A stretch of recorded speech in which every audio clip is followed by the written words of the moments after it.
अस्सलामुअलैकुम, मैं इमदाद सुमरो। इस्लामाबाद में शाम ढल रही है और शाम ढलने से पहले ही इस्लामाबाद में एक बड़ा फ़ैसला आ चुका हुआ है। सुप्रीम कोर्ट ऑफ पाकिस्तान के आइनी बेंच ने ऐसा फ़ैसला दिया है जिसके बाद तहरीक इंसाफ का सफाया हो गया हुआ है तमाम ऐवानों से, मां सिवाय सेनेट, कौमी असम्बली और तमाम सूबाई असम्बलियों से तहरीक इंसाफ को फ़ारिग कर दिया गया है। आइनी बेंच ने पेशावर हाई कोर्ट का फ़ैसला मखसूस नशिस्तों के हवाले से जो दिया गया था, यानी इलेक्शन कमीशन ऑफ पाकिस्तान का फ़ैसला, उस फैसले को बरकरार रखा है आइनी बेंच ने। 13 रुकनी आइनी बेंच की समाअत थी और उसमें 6 जजेज़ ने इख्तलाफ किया है फ़ैसले से, यानी अपीलें मुस्तरद की। 7 जजेज़ ने अपीलें की मंजूर। अब उसके नतीजे में जो असरात पड़ने वाले वो मैंने आपके सामने रखने हैं, सियासी भी, और ज़ाहिर है सारे मामला क्योंकि सियासी हैं तो वो, और फिर साथ साथ बतौर जमात PTI का अब वजूद कितना ऐवानों के अंदर बरकरार रखना PTI के लिए मुमकिन होगा। आपको याद होगा जब आम इंतखाबात हो रहे थे उससे पहले इंट्रा पार्टी इलेक्शन का मामला था और तहरीक इंसाफ ने इंट्रा पार्टी इलेक्शन नहीं करवाए थे। इलेक्शन कमीशन ने इस बुनियाद पर कि जब हमने इनको बार बार मोहलत दी और 6-7 साल से मुसलसल मोहलत दे रहे, लेकिन ये इंट्रा पार्टी इंतखाबात नहीं करवा रहे, उस बुनियाद पर तहरीक इंसाफ को इंतखाबी निशान नहीं दिया गया था। वो जो कहा जाता है कि जी बल्ले का निशान छीन लिया गया, वो छीना नहीं बल्कि नहीं मिला था, क्योंकि इलेक्शन कमीशन के मुताबिक वो हकदार नहीं थे। तहरीक इंसाफ उस फैसले के ख़िलाफ़ चली गई थी पेशावर हाई कोर्ट में, और पेशावर हाई कोर्ट ने वो फ़ैसला बरकरार रखा था और उसके बाद सुप्रीम कोर्ट में मामला गया। सुप्रीम कोर्ट ने भी वो फ़ैसला रखा बरकरार। अब उस फैसले के बाद इंतखाबात में तहरीक इंसाफ के जो उम्मीदवार थे उनको तहरीक इंसाफ का उम्मीदवार नहीं तस्लीम किया इलेक्शन कमीशन ने। 39 उम्मीदवारों ने कागजात नामजदगी में PTI लिखा कि हम PTI के उम्मीदवार हैं, लेकिन इलेक्शन कमीशन ने कहा कि क्योंकि सुप्रीम कोर्ट का फ़ैसला है कि PTI के पास इंतखाबी निशान नहीं है तो इंतखाबी निशान के बगैर कोई पॉलिटिकल पार्टी इंतखाब नहीं लड़ सकती, लिहाजा इनको हम इंतखाबी निशान अपना PTI का कंसीडर नहीं करेंगे। आज़ाद हैसियत कर दी गई उनकी, और बाकी जो दीगर थे जीत कर आए 41 और भी थे। उसके बाद फिर जो 41 वो जो PTI के अरकान थे उन्होंने एक फ़ैसले के तहत सुन्नी इत्तेहाद काउंसिल में शमूलियत अख्तियार कर ली। मैं आपको बैकग्राउंडर दे रहा हूँ। और फिर सुन्नी इत्तेहाद काउंसिल जो है वो इलेक्शन कमीशन में चली गई कि जी हमें मखसूस नशिस्तें दी जाएँ। तो इलेक्शन कमीशन में लंबी चौड़ी इस पर समाअतें हुई और इलेक्शन कमीशन ने बार बार सुन्नी इत्तेहाद काउंसिल से पूछा कि क्या आपने इंतखाबात लड़े थे। इलेक्शन कमीशन ने सुन्नी इत्तेहाद काउंसिल के सरबराह साहबजादा हामिद रज़ा साहब को ख़त से जवाब मांगा और उन्होंने ख़त में लिखा कि जी बतौर पॉलिटिकल पार्टी हमने इलेक्शन में हिस्सा ही नहीं लिया था। साहबजादा हामिद रज़ा बज़ाते ख़ुद आज़ाद हैसियत में इलेक्शन लड़े थे तहरीक इंसाफ की सपोर्ट से। तो इलेक्शन कमीशन ने कहा कि मखसूस नशिस्त तहरीक इंसाफ का तो नहीं बनती, लेकिन क्योंकि हमने जो कौमी असम्बली का 336 का ऐवान है और इसी तरह तमाम सूबों की जो ऐवान है उनको हमने मुकम्मल करना है, कंप्लीट, उनको इनकम्प्लीट नहीं रखा जा सकता, आइन की मंशा है। और आइन में ये नहीं है कि किस तरह सीटें तकसीम हो सकती हैं, जो मुतनासिब नुमाइंदगी के हिसाब से सीटें या जो जितनी सीटें जीत कर आए उतनी उन पॉलिटिकल पार्टीज़ को दी जाए, लेकिन ये नहीं है कि अगर इतनी बड़ी तादाद में आज़ाद अरकान जीत कर आएँ तो क्या आज़ाद अरकान को वो सीटें दी जा सकती हैं। तो जवाब था कि नहीं, क्योंकि मखसूस नशिस्तें सिर्फ़ और सिर्फ पॉलिटिकल पार्टीज़ का राइट होता है, आज़ाद का नहीं। तो फिर ये जो आज़ाद थे PTI के हिमायत याफ्ता उम्मीदवार, उनके जो तनासुब बनता था सीटों का, वो सारी की सारी सीटें कौमी असम्बली और तमाम सूबाई असम्बलियों में 77 नशस्तें थीं। इलेक्शन कमीशन ने वो सीटें दे दी मुस्लिम लीग नून को, पीपल्स पार्टी को, जमात इस्लामी JUIF को और मुत्तहिदा कौमी मूवमेंट या दीगर जमातों को। अब उस फैसले के ख़िलाफ़ फिर सुन्नी इत्तेहाद काउंसिल चली गई पेशावर हाई कोर्ट में। पेशावर हाई कोर्ट ने उस इलेक्शन कमीशन के फ़ैसले को अपहोल्ड किया, बरकरार रखा। फिर सुन्नी इत्तेहाद काउंसिल चली गई सुप्रीम कोर्ट में। जस्टिस काजी फायज़ साहब चीफ जस्टिस थे। 13 रुकनी बेंच बनता है। 13 रुकनी बेंच जो है उसमें 8 जज साहिबान जो हैं 12 जुलाई को फ़ैसला सुनाते हैं कि जी सीटें ना सिर्फ मखसूस PTI की होगी बल्कि जो अरकान जीत कर आए हैं ये PTI कि वोट से जीत कर आए हैं, लिहाजा जो 39 अरकान जिन्होंने अपने आप को पीटीआई का डिक्लेयर किया था वो तो पीटीआई के नोटिफाई कर लेना, इलेक्शन कमीशन ने कर दिया। 41 अरकान को 15 दिन का टाइम दिया गया। 3 दिन का टाइम होता है आइन के तहत कि वो किसी भी पॉलिटिकल पार्टी को आज़ाद हैसियत में जीत कर आने के बाद ज्वाइन कर सकते हैं। 3 दिन के बाद ज्वाइन नहीं करेंगे तो उनके पास वो चांस ख़त्म हो जाता है। वो बेशक कोई पॉलिटिकल पार्टी ज्वाइन करें लेकिन रहेंगी आज़ाद हैसियत में, उनकी पार्लिमानी हैसियत आज़ाद ही रहेगी। लेकिन फैसले में कहा गया कि नहीं, इनके पास 15 दिन होंगे। तो बहरहाल मुख्तसर ये कर रहा हूँ कि जी वो मामला फिर सुप्रीम कोर्ट में चैलेंज किया गया। उस वक्त जस्टिस मंसूर अली शाह साहब और जस्टिस मुनीब अख्तर साहब जो आइनी बेंच में थे, या उसमें वो को क्या होता है वो प्रैक्टिस एंड प्रोसीजर कमेटी, उसमें थे, काजी फैसल साहब सरबराही कर रहे थे। तो उन दोनों ने मेजॉरिटी डिसीजन ये दिया कमेटी में, जब मामला रखा गया कि जी ये अपीलें आई हैं, अपीलें सुननी चाहिए हमें, तो उन्होंने कहा नहीं, हम तो छुट्टियों पर जा रहे हैं, छुट्टियों के बाद आकर देखेंगे। असल रीज़न इसके पीछे बताई जाती है कि क्योंकि हुकूमत 26वीं आइनी तरमीम करके चीफ जस्टिस की मुद्दत मुलाजमत मुकर्रर करने जा रही थी। हुकूमत के पास इन मखसूस नशस्तों की वजह से 2/3 मेजॉरिटी थी, तो लिहाजा वो 2/3 मेजॉरिटी छीनने के लिए फैसला दिया गया। यह बैकग्राउंड है। अब आज जो हुआ, आज ये हुआ कि आइनी बेंच ने फैसला सुना दिया। 7 की अक्सरियत ने कहा कि जी वो जो इलेक्शन कमीशन अपना पेशावर हाई कोर्ट का फैसला था वो बहाल। उसमें जस्टिस मंदोखिल साहब जो हैं, क्योंकि उन्होंने जो फैसला था सुप्रीम कोर्ट का, क्योंकि उस बेंच में वो शामिल थे, तो उन्होंने कहा था कि जो जिन अरकान ने अपने आप को तहरीक इंसाफ का उम्मीदवार लिखा है उनको पीटीआई का डिक्लेयर किया जाना चाहिए। लेकिन बहरहाल अब वो राय उनकी अक़लियती फैसले के साथ है। अक्सरियती बेंच ने, जजेज़ ने पेशावर हाई कोर्ट का फैसला जो है यानी 7 जजों ने बहाल कर दिया। अब उसके नतीजे में क्या होगा वो मैं आपके सामने रखने जा रहा हूँ। पीटीआई वैसे भी बड़ा मुश्किल हालात से गुज़र रही है। अब उसमें होगा ये कि जी कौमी असम्बली में 22 नशस्तें जो हैं वो मुस्लिम लीग नून, पीपल्स पार्टी और दीगर जमातों में तकसीम की गई थी, तो वो उनकी तरफ चली जाएंगी। पीटीआई से वो नशस्तें वापस पीटीआई के पास तो गई नहीं थी, क्योंकि सुप्रीम कोर्ट के फैसले के बावजूद इलेक्शन कमीशन ने उस पर अमल नहीं किया था, वो अपील में चले गए थे। उसके अलावा पंजाब में 24 नशस्तें हैं मजमूई तौर पर ख़वातीन की, और 3 नशस्तें अक़लियतों की, वो भी दीगर पॉलिटिकल पार्टीज़ के पास जाएंगी। और सिंध में 2 नशस्तें हैं अपना ख़वातीन की, और केपीके में 14 ख़वातीन की और 2 अक़लियतों की नशस्तें हैं। ये इनमें से तकसीम जो की गई थी 10 चली गई थी JUIF के पास, 2 नून लीग और तहरीक पीपल्स पार्टी के पास 7-7 और 1 अवामी नेशनल पार्टी को, तो ये पोजीशन हो जाएगी बहाल। अब इसमें जो तहरीक इंसाफ का तो ज़ाहिर वजूद ख़त्म हो गया ना ऐवानों से, कौमी असम्बली और सूबाई असम्बलियों से, लेकिन इसमें जो खैबर पख्तूनख्वा की असम्बली है उसमें सेनेट के इंतखाबात नहीं हो पाए थे। वजह यह थी कि जब मखसूस नशस्तें पीटीआई को नहीं दी गई थी और दीगर पॉलिटिकल पार्टीज़ को तकसीम की गई थी इलेक्शन कमीशन की तरफ से, तो उसके बाद इलेक्शन कमीशन ने जो इंतखाबात करवाए थे सेनेट के, उन इंतखाबात के लिए केपीके में भी सेनेट के इंतखाब का शेड्यूल जारी किया गया। पेशावर हाई कोर्ट ने फैसला सुनाया कि जी केपीके में इंतखाबात करवाए जाएँ सेनेट के, लेकिन स्पीकर इजलास नहीं बुलाते थे, गवर्नर इजलास कॉल करते थे लेकिन इजलास नहीं होने दिया जाता था। बड़े अरसे तक सूबाई असम्बली को मुअत्तल और मफलूज रखा गया इस तरीक़ेकार से। तो बहरहाल फिर सुप्रीम कोर्ट का फ़ैसला आ गया।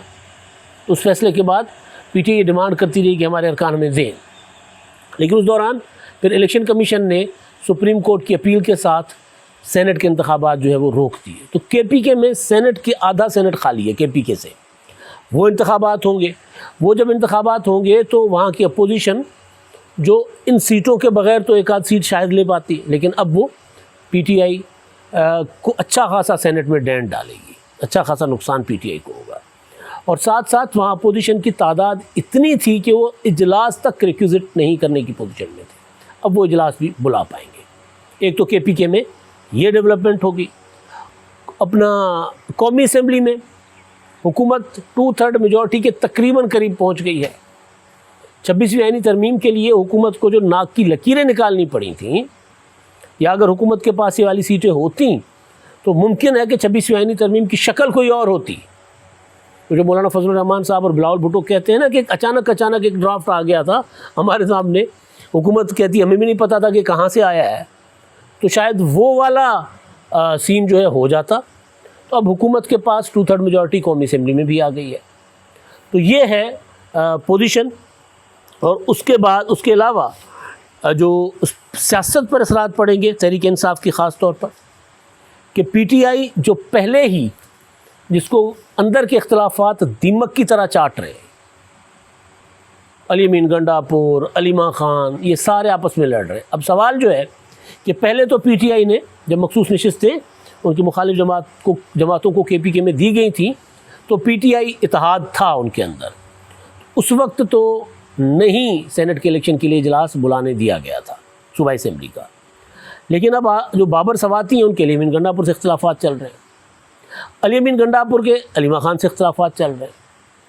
अली अमीन गंडापुर के हक़ में पार्टी के कुछ रहनुमा बोलते हैं, कुछ रहनुमा उनके ख़िलाफ़ बात कर रहे होते हैं। ग्रुप बंदी है, धड़े बंदी है। इमरान खान साहब कहते हैं सियासी कमेटी दफ़ा करो, ख़त्म करो, किसी काम की नहीं है। तो एक तो ये कि अब क्या तहरीक इंसाफ उसी तरह सेनेट का इलेक्शन KPK में रोकने में कामयाब हो जाएगी? अगर कामयाब हो जाती है तो एक नया महाज खुलेगा, एक नई महाज आ रही सियासत के अंदर आएगी। दूसरा ये कि जो अरकान है ये अब ये तकरीबन कोई 90 के करीब 80 से ज़्यादा PTI के अरकान, PTI की हिमायत याफ्ता अरकान जो हैं वो अब सुन्नी इत्तेहाद काउंसिल के भी होंगे या नहीं होंगे, वो आज़ाद होंगे सारे। ये एक नया तनाज़ा, नया जो है वो झगड़ा शुरू हो जाएगा। और उसके अलावा जो तहरीक इंसाफ जिनको थोड़ी थोड़ी उम्मीद थी कि अब कहीं ना कहीं से कोई बेहतर फ़ैसला आए और वो कुछ बेहतर पोजीशन में हो, यानी थोड़ा सा कारकुनों का मोराल अप हो और कुछ बेहतरी आए, तो ऐसा अब नहीं हो रहा। PTI के लोग ज़्यादा मायूस होंगे, ज़्यादा परेशान होंगे। तो तहरीक इंसाफ जो इमरान खान साहब कह रहे हैं कि कोई तहरीक चलाएं, मुत्तहद हो जाएं, तो वो तहरीक चलाने की भी PTI पोजीशन में नहीं होगी। तो मजमूई तौर पर तहरीक इंसाफ अपनी सियासी गलतियों की वजह से तो जहाँ पहुँची है, लेकिन इस अदालती फ़ैसले ने PTI की कमर तोड़ दी है। और वो भी आखिरी दिन, यानी आज जब समाज चल रही थी और जिस तरह बिहेव कर रहे थे हामिद खान साहब, अमीन बिन खान साहब के साथ जिस तरह उनका लबो लहजा था बात करने का, वो भी ज़ाहिर सब ने देख लिया क्योंकि लाइव नशरियात चल रही थी। वरना तो बाहर आकर कहते हमने दलाइल दिए हैं, तो दलाइल तो उस तरह दे नहीं पा रहे थे।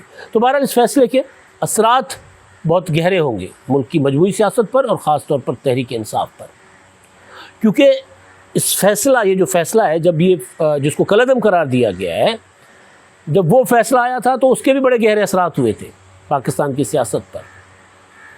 फिर उसके बाद एक कोर्ट पैकिंग और तरीके से हो गई थी। आपको याद होगा इस्लामाबाद हाई कोर्ट से जजों के ख़त आ रहे थे, इस्लामाबाद हाई कोर्ट को तहरीक इंसाफ की पनाहगाह समझा जा रहा था। फिर वहाँ से तबादले हुए, वहाँ नए जज आ गए, वहाँ के चीफ जस्टिस चले गए सुप्रीम कोर्ट में, जो आज फैसले में शामिल थे, अदालती कार्रवाई में बेंच का हिस्सा थे। उनकी जगह जस्टिस डोगर साहब आ गए, तो उनके ऊपर तहरीक इंसाफ ने तरह तरह के इल्ज़ामात लगाए। तो उस फैसले के बाद बड़ी अदालती महाज पर और सियासी महाज पर बहुत बड़ी हिलजुल हुई। और उसमें जो सबसे बड़ा डैमेज हुआ, इमरान खान से भी बड़ा, वो हुआ जस्टिस मंसूर अली शाह साहब का। 12 जुलाई का फ़ैसला आने के बाद इमरान खान साहब रोज़ाना ये कहते रहे कि जस्टिस मंसूर अली शाह साहब जिस दिन चीफ जस्टिस बनेंगे उसके 1-2 माह में हुकूमत ख़त्म हो जाएगी, क्योंकि मंसूर अली शाह साहब ने इलेक्शन की जो हमारी पिटीशन है वो खोलनी है और इस हुकूमत को ख़त्म कर देना, दिसंबर तक घर भेज देना हुकूमत को। तो उसके बाद जो इस्टेब्लिशमेंट और हुकूमत और जो सियासी तबका था, उन्होंने उनकी तलियाँ खड़की। उन्होंने कहा ये क्या हो गया, ये तो सारा सिस्टम को लपेटने जा रहे हैं। उसके बाद फिर 26वीं आईनी तरमीम, जो कि पहले से ड्यू थी, आईनी बेंच 18वीं तरमीम का हिस्सा था, आईनी अदालतें बनाना, वो तो अपनी जगह थी, लेकिन चीफ जस्टिस के तकर्रुर का तरीक़ाकार तब्दील करके मंसूर अली शाह साहब को चीफ जस्टिस बनने से महरूम कर दिया गया। वो उस फैसले की वजह से हुआ जो फैसला आज ख़त्म हो गया। यानी PTI को कोई फ़ायदा भी नहीं हुआ, मंसूर अली शाह साहब को नुकसान हुआ, इमरान खान साहब जेल में पड़े हुए हैं, तहरीक चल नहीं रही। यानी इस फैसले ने कोई ऐसा 12 जुलाई के फैसले ने लॉन्ग टर्म फ़ायदा पीटीआई को नहीं दिया, नुकसान ही नुकसान दिया तहरीक इंसाफ को भी, और जिनको इमरान खान साहब मेरे जज कहते थे उनको भी। आखिर में एक चीज़ मैं आपको बताऊं, अब ज़ाहिर आगे सियासत खुलेगी मज़ीद, फ़ैसला जब तफसीली आएगा तो उसके ऊपर क्या क्या चीज़ें होंगी क्या नहीं होंगी वो पता चल जाएगा। लेकिन एक मज़ेदार चीज़ मुझे याद आ रही थी, मैं इमरान शफकत साहब से ये डिस्कस कर रहा था थोड़ी देर पहले, इस्लामाबाद में बैठे हुए, इस्लामाबाद में कल से आए, तो मुझे याद है कि हम जब ये तहरीक अदम एतमाद का मामला चल रहा था ना, 8 मार्च 2022 को तहरीक अदम एतमाद जमा करवा दी गई थी, और उसके बाद जो जोड़ तोड़ हो रही थी, आपको याद होगा, आनियाँ जानियाँ परवेज़ इलाही की तरफ सब जा रहे थे, लाहौर में शुजात हुसैन साहब की तरफ जा रहे थे, और वहाँ पर मुस्लिम लीग कायदे आज़म ने पीडीएम का साथ देने का ऐलान कर दिया था। और अचानक जिस दिन हम यहाँ आए तो पता चला, उसी दिन मैं बाबर अवान साहब के पास बैठे हुए थे, मैं इमरान शफकत साहब, तो वहाँ बाबर अवान साहब टीवी देख रहे थे पार्लियामेंट में बैठे हुए, तो वहाँ पर अपने चैम्बर में, तो वहाँ पर खबर चली कि जी परवेज़ इलाही साहब बनीगाला पहुँच गए। तो बाबर अवान साहब ने मेरे हाथ मारा, कहता ये छक्का था हमारा, हमने छुपा के रखा हुआ था, मुझे इसी का इंतज़ार था, इसलिए मैं टीवी लगाया कि बैठा हुआ था कि कब पहुँचते हैं वहाँ पर। और उन्होंने कहा कि और बड़ी खबरें आएंगी, और जो है ना वो ये तहरीक अदम एतमाद फारिग सब कुछ ख़त्म हो जाएगा। तो इतने में फिर मेरे पास मालूमात आ गई कि पीपल्स पार्टी, मुत्तहिदा कौम मूवमेंट और बीएपी के साथ रब्ता उन्होंने, उनका कम हो गया हुआ है, मामला तय हो गए हैं, और उन्होंने फिर एक प्रेस कॉन्फ्रेंस करनी है। बल्कि एक रात पहले मामला तय हो गए थे, तो बाबर अवान ने कहा था कि वो वापस आ जाएंगे हमारी तरफ, वो भी वापस आ जाएंगे। तो थोड़ी देर के बाद मैसेज आ गया कि जी 5 बजे, 7 बजे, 8 बजे प्रेस कॉन्फ्रेंस हो रही है। यही टाइम था जो ये टाइम है, थोड़ा सा इससे पहले का टाइम। प्रेस कॉन्फ्रेंस हो गई, अजहरदारी साहब, बिलावल भुट्टो, शहबाज शरीफ साहब सारे बैठे, मौलाना साहब, और मुत्तहिदा कौम मूवमेंट और बीएपी वालों ने हुकूमत का साथ छोड़ने का ऐलान कर दिया था। तो वो मुझे याद आ गया कि तब पीटीआई को वो वाला झटका लगा था, और आज तहरीक इंसाफ को ये झटका लगा। और इसके दौरान भी बीच बीच में हम आते रहे, तो इसी तरह के बड़े बड़े सियासी हलचल मचाने वाले फ़ैसले कभी अदालतों से और कभी सियासी ऐवानों से आते रहे। अब देखते हैं इस फैसले के असरात, मुज़म्मरात क्या होते हैं, और तहरीक इंसाफ अब ये वाला डैमेज कंट्रोल कर पाती है या नहीं, क्योंकि अब पीटीआई तितर बितर होना शुरू हो जाएगी। अब तहरीक इंसाफ के लोग डिमोरलाइज होना शुरू हो जाएंगे, क्योंकि उनको नज़र आ रहा है कि बड़े अरसे तक, लंबे अरसे तक उनको इसी तरह मुसीबतें, या कम से कम कोई अच्छे दिन पाने की कोई उम्मीद नहीं है। मुसीबतें झेलने उनको लग रहा है कि झेलनी पड़ेंगी, और कोई अच्छे दिन बड़े अरसे तक नहीं आएंगे। तो जो इलेक्टेबल्स होते हैं वो एक वक्त के बाद थक जाते हैं। तो इस फैसले के बाद वो जो मैंने कहा ना, कमर टूट गई है पीटीआई की, तो उसके असरात तहरीक इंसाफ के अंदर इस्तिराब, और वो इस्तिराब पॉलिटिकल सरफेस पर आ जाएगा, तो उसके बाद सिचुएशन बदलना शुरू हो जाएगी, और ये लोग फिर आहिस्ता आहिस्ता पीटीआई को छोड़ेंगे या गैर फ़ाल हो जाएंगे, और उसके बाद इंतज़ार करेंगे अच्छे दिन आने का, या इंतखाबात से पहले वो फ़ैसला करेंगे। मुमकिन है काफ़ी लोग अभी से फ़ैसला कर चुके हों कि अब वो अगली मंजिल उनकी क्या है, क्योंकि ज़्यादातर पीटीआई में इसी तरह के लोग हैं। तब तक के लिए इतना ही। अल्लाह।